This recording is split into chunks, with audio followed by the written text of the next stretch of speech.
shaking, guys.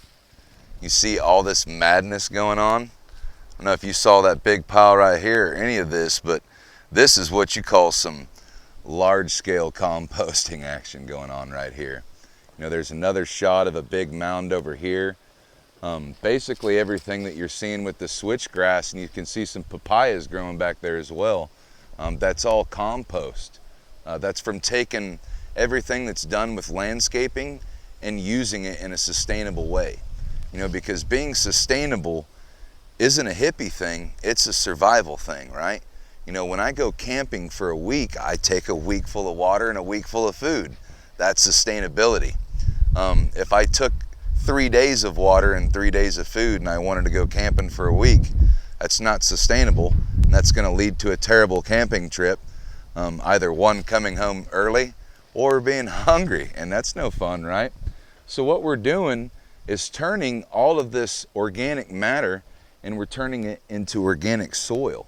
You know, even that switchgrass that you guys are seeing, you know, that's a particular type of switchgrass that acts like a soil remediator, excuse me, the remediator.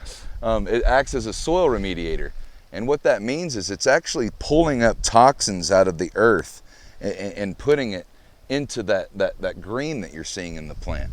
You know, so it's an amazing little process of what we're doing here. And as you can see, you know, we're already getting some soil that's high quality soil, and this is actually some fairly new compost. If I were to go take a shovel and show you what's under that switchgrass, what I'll use for some later action, then you would really get the idea of just how rich in organic matter this is. And especially somewhere in Florida, like we're at right now, guys, in South Florida, our soil is basically like sand.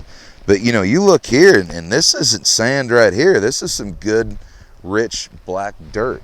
And that's because we take the time to do something with all this waste. You know, that's what sustainability is all about, is being a zero waste kind of a lifestyle. You know, so even when somebody has to have a plant removed from their landscaping, whatnot, you know, this is where it comes for a home.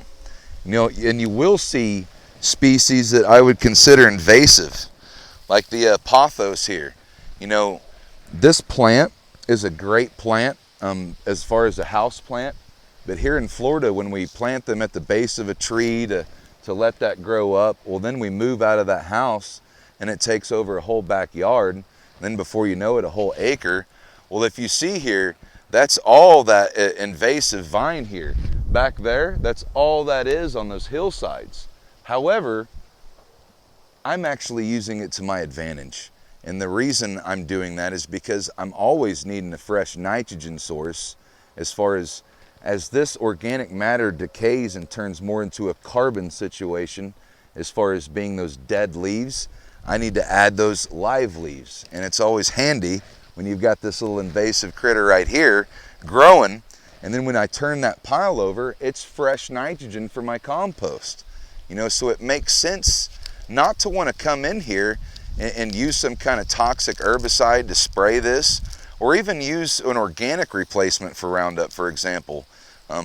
Why kill it when I can use it? You know, and I'm keeping it very confined. It's not anywhere else on our property. You know, so it's pretty awesome. It's a great little jungle back here to explore. I feel like I'm in the Jungle Book or something when I do. I'm always finding new papaya trees out there that are just volunteers, so it's great stuff. But guys, this is the key, you know, is we have to start being more sustainable. You know, people don't realize that when they put those grass clippings out there in the curb, those wash into the drains, they end up in our waterways, and that adds nitrogen into our waterways, which increases the likelihood for these algae blooms. So if we're gonna do something about it, we need to start practicing in our everyday lives. Thanks, guys.